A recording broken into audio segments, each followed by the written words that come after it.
November 2ನೇ ತಾರೀಕು ಭಾನುವಾರದ ದಿನ ಸರ್ವಶ್ರೇಷ್ಠ ತುಳಸಿ ಹಬ್ಬ ಬಂದಿದೆ.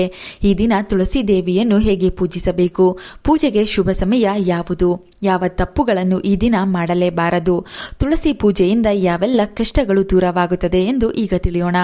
ಕಾರ್ತಿಕ ಮಾಸದಲ್ಲಿ ಬರುವ ಪ್ರಬೋಧಿನಿ ಏಕಾದಶಿ ನಂತರ ಬರುವ ಉತ್ಥಾನ ದ್ವಾದಶಿಯ ದಿನ ತುಳಸಿ ಹಬ್ಬವನ್ನು ಆಚರಿಸಲಾಗುತ್ತದೆ. ಈ ಬಾರಿ ನವೆಂಬರ್ 1ಕ್ಕೆ ಏಕಾದಶಿ ಇದ್ದರೆ ನವೆಂಬರ್ 2ಕ್ಕೆ ದ್ವಾದಶಿ ಬಂದಿದೆ. ಎಲ್ಲ ಹಬ್ಬ ಹರಿದಿನಗಳಲ್ಲಿ ಮನೆಯ ಹೊರಗೆ ಬಾಗಿಲಿನ ಬಳಿ ಇಡುವ ತುಳಸಿಯನ್ನು ತುಳಸಿ ಹಬ್ಬದಲ್ಲಿ ಮಾತ್ರ ಮನೆಯೊಳಗೆ ತಂದು ಅಲಂಕಾರ ಮಾಡಿ ದೀಪಗಳನ್ನು ಬೆಳಗಿಸಿ ವಿಶೇಷವಾಗಿ ವಿಷ್ಣು ಲಕ್ಷ್ಮೀ ಸ್ಮರಣೆ ಮಾಡುತ್ತಾ ಪೂಜಿಸಲಾಗುತ್ತದೆ. ವರ್ಷ ಪೂರ್ತಿ ಮನೆಗೆ ರಕ್ಷಣೆಯಾಗಿ ಸಿರಿ ಸಂಪದಗಳನ್ನು ನೀಡುವ ತುಳಸಿ ಮಾತಿಗೆ ಈ ದಿನ ಪೂಜೆ ಸಲ್ಲಿಸಿ ಬೇಡಿಕೊಳ್ಳಬೇಕು. ತುಳಸಿ ಗಿಡದಲ್ಲಿ ಸಾಕ್ಷಾತ್ ಮಹಾವಿಷ್ಣು ಹಾಗೂ ಮಹಾಲಕ್ಷ್ಮೀ ದೇವಿಯು ನೆಲೆಸಿರುತ್ತಾಳೆ. ಯಾರು ತುಳಸಿಯನ್ನು ಪೂಜಿಸುತ್ತಾರೋ ಅವರಿಗೆ ಲಕ್ಷ್ಮೀ ವಿಷ್ಣು ಅನುಗ್ರಹವೂ ಕೂಡ ಪ್ರಾಪ್ತಿಯಾಗುತ್ತದೆ. ತುಳಸಿ ಹಬ್ಬದ ದಿನ ಬೆಳಗಿನ ಜಾವ 5 ಗಂಟೆಯಿಂದ 5:48 ಒಳಗೆ ಪೂಜೆ ಸಲ್ಲಿಸಲು ಶುಭ ಸಮಯವಾಗಿದೆ. ಈ ಸಮಯ ಬಿಟ್ಟರೆ ಸಂಜೆ 6:40 8:40 ಒಳಗೆ ವೃಷಭ ಲಗ್ನದಲ್ಲಿಯೂ ತುಳಸಿ ಮಾತೆಗೆ ಪೂಜೆ ಸಲ್ಲಿಸಬಹುದು. ತುಳಸಿಯ ಜೊತೆಗೆ ಸಾಲಿಗ್ರಾಮ, ಗೋಮತಿ ಚಕ್ರ, ಶ್ರೀಕೃಷ್ಣನ ವಿಗ್ರಹ, ಬೆಟ್ಟದ ನಲ್ಲಿಕಾಯಿ ಅಥವಾ ನವಿಲುಗರಿ ಇಟ್ಟು ಪೂಜಿಸುವುದು ಶ್ರೇಷ್ಠವೆಂದು ಪರಿಗಣಿಸಲಾಗಿದೆ. ತುಳಸಿ ದೇವಿಯ ಪೂಜೆಗೆ ಮುನ್ನ ಗಣಪತಿಗೆ ಪೂಜೆ ಸಲ್ಲಿಸಬೇಕು.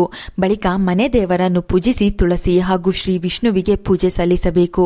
ಕೆಲವರು ತುಳಸಿ ಕಟ್ಟೆಗೆ ಸೀರೆ ಅಥವಾ ರವಿಕೆ ಕಣ ಉಡಿಸಿ ಅಲಂಕಾರ ಮಾಡಿ ಬಹಳ ಸುಂದರವಾಗಿ ಪೂಜೆ ಮಾಡುತ್ತಾರೆ. ತುಳಸಿ ದೇವಿಗೆ ಸೀರೆ, ರವಿಕೆ ಉಡಿಸುವುದು ಸರಿ, ಆದರೆ ವಿವಿಧ ರೀತಿಯ ಬಣ್ಣಗಳ ಲೈಟ್ಗಳನ್ನು, ತುಳಸಿ ಗಿಡಕ್ಕೆ ಕಿರಿಕಿರಿ ಮಾಡುವ ವೈರ್ಗಳನ್ನು ಬಿಟ್ಟು ಪೂಜೆ ಮಾಡಬೇಡಿ. ಬದಲಾಗಿ ತುಳಸಿಯ ಸುತ್ತ ಆದಷ್ಟು ಶ್ರೇಷ್ಠ ಮಣ್ಣಿನ ದೀಪಗಳನ್ನು ಬೆಳಗಿಸಿ. ನೆಲ್ಲಿಕಾಯಿ ದೀಪಾರಾಧನೆ ಮಾಡಿದರೆ ತುಳಸಿ ದೇವಿಯು ಭಕ್ತರ ಕೋರಿಕೆಗಳನ್ನು ಶೀಘ್ರವಾಗಿ ನೆರವೇರಿಸುತ್ತಾಳೆ. ಸಂಜೆ ಸಮಯದಲ್ಲಿ 5 ಜನ ಮುತ್ತೈದೆಯರನ್ನು ಕರೆಸಿ ಬಳೆ, ಅರಿಶಿಣ, ಕುಂಕುಮ, ತಾಂಬೂಲ, ಹಣ್ಣನ್ನು ನೀಡಿ ಗೌರವಿಸಿ ಅವರ ಆಶೀರ್ವಾದ ಪಡೆಯಿರಿ. ಮಕ್ಕಳ ಕೈನಲ್ಲೂ ತುಳಸಿ ದೇವಿಗೆ ಪೂಜೆ ಮಾಡಿಸಿ ವಿದ್ಯೆ, ಬುದ್ಧಿಗಾಗಿ ಪ್ರಾರ್ಥನೆ ಮಾಡಿಸಿ. ಇದರಿಂದ ಮಕ್ಕಳ ಜೀವನವು ಸುಂದರವಾಗುತ್ತದೆ. ಎಷ್ಟೇ ವಯಸ್ಸಾದರೂ ಮದುವೆ ಭಾಗ್ಯ ಕೂಡಿ ಬರುತ್ತಿಲ್ಲವೆಂದರೆ ತುಳಸಿ ಹಬ್ಬದ ದಿನ ತುಳಸಿ ಮಾತೆಗೆ ಸಂಕಲ್ಪ ಮಾಡಿ ಕೆಂಪು ಬಣ್ಣದ ಚಿಕ್ಕ ಶಾಲನ್ನು ಅರ್ಪಿಸಿ ತುಳಸಿ ಹಾಗೂ ಸಾಲಿಗ್ರಾಮ ರೂಪದಲ್ಲಿರುವ ವಿಷ್ಣು ದೇವರಿಗೆ ಮದುವೆ ಬೇಗ ಆಗಬೇಕೆಂದು ಬೇಡಿಕೊಳ್ಳಿ. ಇದರಿಂದ ಮದುವೆ ಭಾಗ್ಯ ಕೂಡಿ ಬರುತ್ತದೆ. ತುಳಸಿ ಪೂಜೆಯು ಮುಗಿದ ನಂತರ ತುಳಸಿ ಮತ್ತು ಸಾಲಿಗ್ರಾಮಕ್ಕೆ ಪ್ರಾರ್ಥನೆಯನ್ನು ಮಾಡಿ ತಾನು ಯಾವುದಾದರೂ ಹುಡುಗಿಯ ಮದುವೆಗೆ ಸ್ವಲ್ಪ ಹಣವನ್ನು ದಾನ ಮಾಡುತ್ತೇನೆ ಎಂದು ನಿಮ್ಮ ಮನಸ್ಸಿನಲ್ಲಿ ಪ್ರತಿಜ್ಞೆ ಮಾಡಿ. ನಿಮ್ಮ ಹತ್ತಿರದ ಯಾವುದಾದರೂ ಹುಡುಗಿಯ ವಿವಾಹವಾಗುತ್ತಿದ್ದರೆ ಆ ಹುಡುಗಿಗೆ ನಿಮ್ಮ ಕೈಲಾದಷ್ಟು ಹಣವನ್ನು ರಹಸ್ಯವಾಗಿ ದಾನ ಮಾಡಿ. ದಾನವಾಗಿ ನೀಡಿದ ಆ ಹಣವನ್ನು ಯಾರ ಬಳಿಯೂ ಬಹಿರಂಗಪಡಿಸಬೇಡಿ. ಹೀಗೆ ಮಾಡುವುದರಿಂದ ಆದಷ್ಟು ಬೇಗ ವಿವಾಹವಾಗುತ್ತದೆ ಮತ್ತು ನೀವು ಯಾರಿಗಾಗಿ ಬೇಡಿಕೊಂಡಿರುತ್ತೀರೋ ಅವರಿಗೆ ಉತ್ತಮ ವಧುವರರು ಸಿಗುತ್ತಾರೆ. ತುಳಸಿ ವಿವಾಹದ ಹಿಂದೆ ಒಂದು ಕಥೆ ಇದೆ.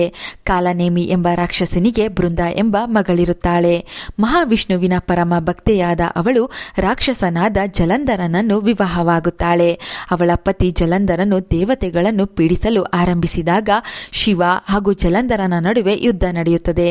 ಆ ಯುದ್ಧದಲ್ಲಿ ಜಲಂಧರ ಸೋಲುವುದಿಲ್ಲ. ಆಗ ಸಾಕ್ಷಾತ್ ವಿಷ್ಣು ದೇವರು ಒಂದು ತಂತ್ರ ಹೂಡಿ ಜಲಂಧರನ ರೂಪದಲ್ಲಿ ಬೃಂದಾಳ ಬಳಿ ಬರುತ್ತಾನೆ.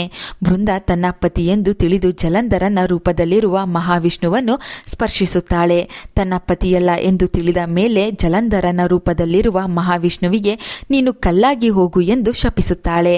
ಆಗ ಬೃಂದ ತನ್ನ ಪತಿವ್ರತ ಧರ್ಮಕ್ಕೆ ಕುಂದು ಬಂದಿತೆಂದು ಭಾವಿಸಿ ಪ್ರಾಣತ್ಯಾಗ ಮಾಡಲು ಸಿದ್ಧಳಾಗುತ್ತಾಳೆ. ಆಗ ವಿಷ್ಣು ದೇವರು ಸಾಲಿಗ್ರಾಮ ರೂಪದಲ್ಲಿ ಶಿಲೆಯಾಗುತ್ತಾನೆ. ಈ ಸಾಲಿಗ್ರಾಮವು ನೇಪಾಳದ ಗಂಡಕಿ ನದಿಯ ಬಳಿ ದೊರೆಯುತ್ತದೆ. ಇದರಿಂದ ರಾಕ್ಷಸನಾದ ಜಲಂಧರನು ತನ್ನ ಅಮರತ್ವ ಕಳೆದುಕೊಂಡು ಶಿವನಿಂದ ಕೊಲ್ಲಲ್ಪಡುತ್ತಾನೆ ಎಂದು ಹೇಳಲಾಗುತ್ತದೆ. ಬೃಂದ ತನ್ನ ಆರಾಧ್ಯ ದೈವ ವಿಷ್ಣುವೇ ಮೋಸ ಮಾಡಿದ ಹಾಗೂ ತನ್ನ ಪತಿ ಜಲಂಧರನನ್ನು ಕಳೆದುಕೊಂಡ ದುಃಖದಲ್ಲಿ ಮರಣ ಹೊಂದಲು ತೀರ್ಮಾನಿಸುತ್ತಾಳೆ. ವಿಷ್ಣು ಅವಳ ಮರಣಕ್ಕೆ ಮುನ್ನ ಬೃಂದಾಳಿಗೆ ಒಂದು ವರವನ್ನು ದಯಪಾಲಿಸುತ್ತಾನೆ. ಬೃಂದ ತುಳಸಿ ಎಂಬ ಹೆಸರಿನಿಂದ ಬೃಂದಾಳಾಗಿ ಸಾಲಿಗ್ರಾಮ ರೂಪದಲ್ಲಿರುವ ಮಹಾನ್ ವಿಷ್ಣುವು ತುಳಸಿಯನ್ನು ವಿವಾಹವಾಗಲಿದೆ ಎಂದು ವರ ನೀಡುತ್ತಾನೆ. ತುಳಸಿಯ ರೂಪದಲ್ಲಿರುವ ಬೃಂದಾಳಿಗೆ ಶ್ರೇಷ್ಠತೆಯನ್ನು ದಯಪಾಲಿಸುತ್ತಾನೆ. ಆದ್ದರಿಂದ ವಿಷ್ಣುವಿನ ಪೂಜೆಯಲ್ಲಿ ತುಳಸಿಗೆ ಬಹಳ ಮಹತ್ವವಿದೆ.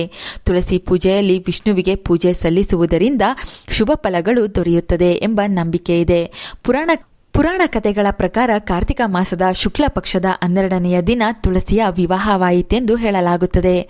ಆದ್ದರಿಂದ ತುಳಸಿ ದೇವಿಯನ್ನು ಯಾರು ಸ್ಮರಿಸುತ್ತಾರೋ ಪೂಜಿಸುತ್ತಾರೋ ಅವರಿಗೆ ಸದಾ ವಿಷ್ಣು ದೇವರ ಅನುಗ್ರಹ, ಲಕ್ಷ್ಮೀ ದೇವಿಯ ರಕ್ಷಣೆ, ಸಿರಿ ಸಂಪದಗಳು ಜೊತೆ ಇರುತ್ತದೆ.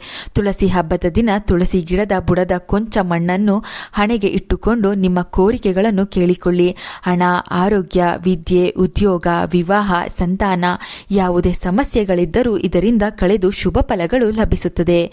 ತುಳಸಿ ಹಬ್ಬದ ಬಗ್ಗೆ ಈ ವಿಡಿಯೋ ಇಷ್ಟವಾದರೆ ತಪ್ಪದೇ ಭಕ್ತಿಯಿಂದ ವಿಡಿಯೋಗೆ ಒಂದು ಲೈಕ್ ಕೊಟ್ಟು ಎಲ್ಲರಿಗೂ ಈ ವಿಡಿಯೋ ಶೇರ್ ಮಾಡಿ. ನಮ್ಮ ಚಂದನಾಲೋಕ ಯೂಟ್ಯೂಬ್ ಹಾಗೂ ಫೇಸ್ಬುಕ್ ಪೇಜನ್ನು ಫಾಲೋ ಮಾಡಿ. Thank you.